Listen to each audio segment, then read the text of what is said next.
Hello, Henning Pauli here. Today we're looking at the Blackstar Polar Go. It's weird because a guitar amp company has audio interfaces, but you know what? If it's good, it's good. It's so tiny you can probably not even see it. It's right there. They sent me a little clip with magnet that it can go on. I don't know if you can get the clip from them or if that's just something you can get off of Amazon. I have no idea, but see, that way it can go on a table or guitar stand or mic stand, clip. What's interesting about this? It's tiny. It's USB-C bus powered. You can put this on a phone, on a tablet, or a computer. It's an actual audio interface. Now, the cool thing is it has a stereo mic in it. Meaning, when you record your short-form content on your phone and you're using your phone microphones, that's not a great idea. I mean, you practiced and then you're using your stupid phone. How about you want to go in with a modeler or something? How are you going to do that? That's not English. How are you going to do that? $89, the Polar Go is your friend. Now, this has an XLR input, combo input, so you can go 1/4 inch or XLR with phantom power. So you want to put your nice big diaphragm, large diaphragm condenser in front of your acoustic guitar while you're recording a reel directly to your phone. This can do it. And I know there are others on the market that can do it as well, yet we're looking at this. $89, 48 volt, XLR or 1/4 inch. It's got a USB-C input and a USB-C power, so when you're running it into your phone isn't going to run out of power, especially with the 48 volt, so you can run USB-C power into it while you're using it. That's smart. Has rubber at the bottom, so it actually stays nicely on the table, or just get the magnetic gooseneck thing. It has a stereo headphone output. It has an input volume and an output volume. On the actual thing, in white lights, so it's backlit, you can see input or output if it's coming in or clipping, and then it turns red, the 48 volt and the on-off. It's a relatively straightforward interface. Now, let's look at the app for a second. So, you can see now it's on, can turn 48 volt on. That's what I talked about, the backlittedness. And you can see the mic lights up because the internal mics are on. Now, in the app, you can see the input, which is XLR. You can take that down to off. You can switch to mic, and you can adjust the level that you hear. And you can also turn on this magic button. So when that's all at the bottom, you can see the the parameters at the bottom are at a certain, let's say, status, and then I call it up, and it actually does adjust it magically. So it's kind of an automatic setting. And what does it automatically set up? Well, the sensitivity, I'm going to assume that's a compressor because I can also hear it. Silence, so there's a noise reduction going on. Body, that's probably low end or mid. Clarity is top end. The internal mic has quite a bit of top end, so you might want to adjust the clarity down a bit. And space is actually built in reverb, which is very nice when you're just recording an acoustic guitar. You don't have to drag it into the DAW and edit whatever. You could actually record straight to your phone and have usable results. And here on the settings page, you can adjust the space. There you can also turn on multi-track, and that allows you to actually get individual inputs into it. And then direct monitoring is also turned on, so it doesn't go through the DAW, and you have quicker latency or no latency. You can, of course, also stream from your device to it to jam to anything. It has a built-in camera, which is, of course, not as complicated as the Apple camera. But in this case, if I go to the Apple camera, which you're going to see in a bit, it actually records the input from the USB-C, so from the Polar Go. That isn't always the case. Sometimes the app simply doesn't want that on certain devices, not on this. On this, it's worked every time. But what I do to make sure it did record that mic, I always tap the mic a little bit to later see if it tracked the right mic. Now this automatic thing is kind of neat, and you have an acoustic guitar setting, a vocal setting, and a white vocal setting. And on the input, you have a mic or a bass. I don't know why it doesn't have a guitar setting. I don't understand. But okay, so that's a relatively straightforward, very basic app. When I tracked with it in Cubase on the laptop, I realized that I was missing more of a mixer for what was coming from the laptop. So on the laptop, in Cubase, I had everything cranked up a lot, but it wasn't enough volume. But when I cranked up the output volume on this, I was also getting the input volume from the modeler I plugged in, which was the Beam Solo, too loud. So I'm missing a bit of a mixer that gets me the playback volumes, and I can adjust that a little bit. So to run a full session with it, yes, you can, but I think it is really more of a creator interface to go into your phone and just have better results.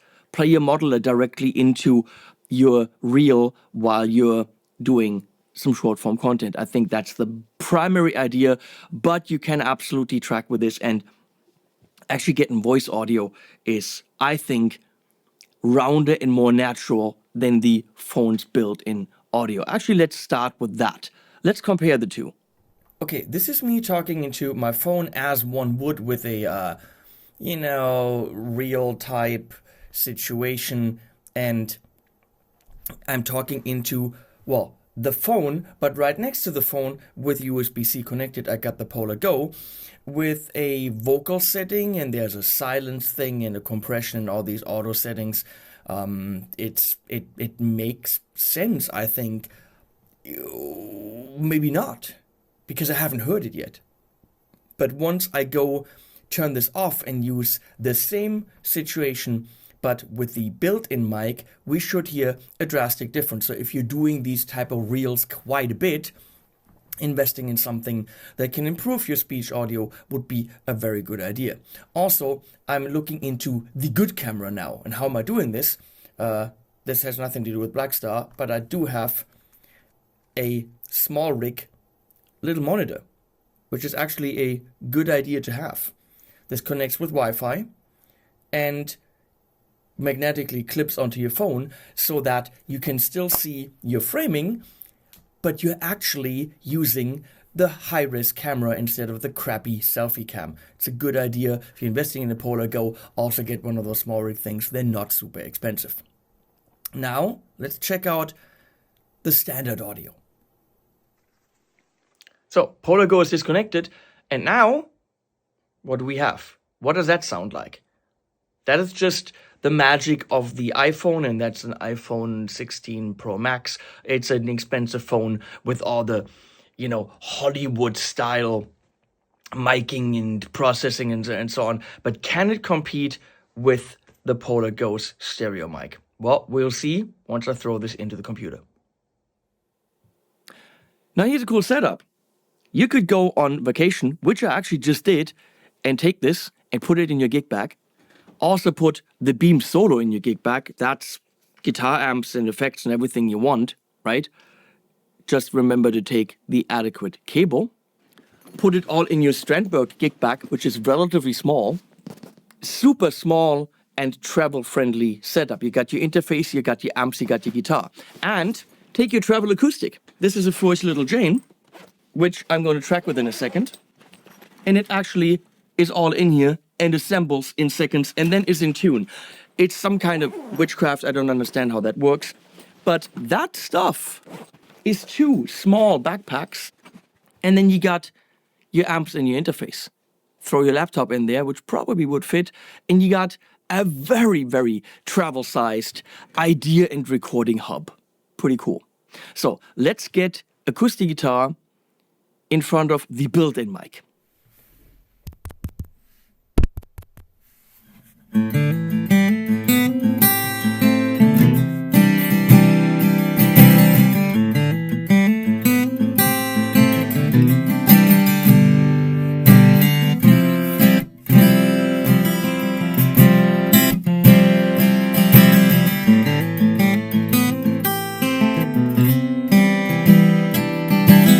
not connected now.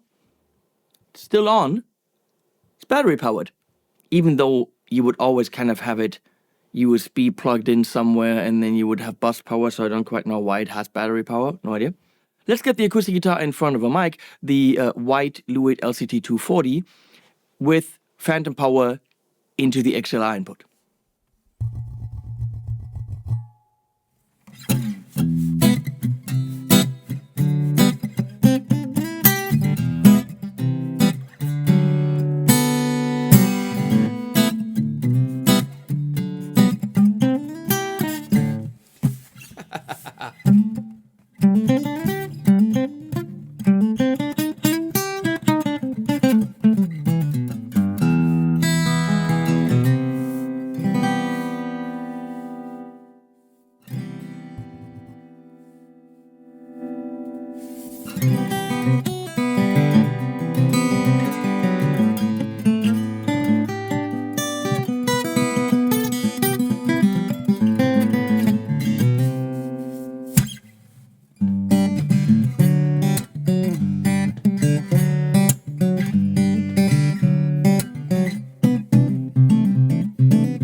Okay, let's see how we could run a very, very tiny session if you actually ran it as the interface on a laptop.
So, as I said, on the laptop, I had some level issues. You could see that the electric guitar was a relatively small recording level because if I had cranked it up anymore, it would have been too loud in my headphones.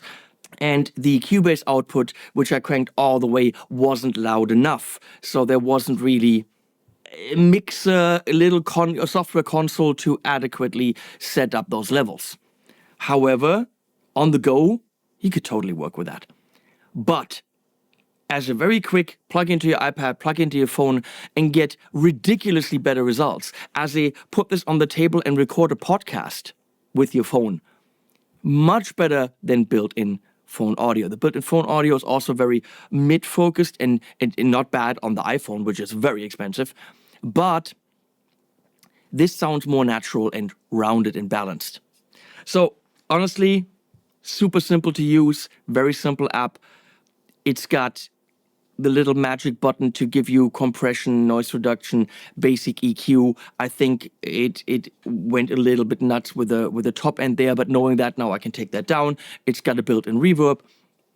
And having this as a musician, as a tool in your bag for $89, that's a clear thumbs up from me. I'll keep this, have it in a gig bag or have it in a backpack if I'm going anywhere. And if I want to record any kind of content, even if it's an interview or whatever, I'd rather use that than anything else because it's super simple. Can't really put it up here. You know, like people have the mics up here now. I mean, I could with a magnet, but that would look stupid. But you could.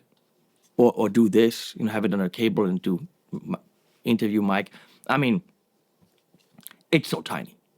Well done, Blackstar. Thanks for commissioning this video. I'll put links below and animals at the end.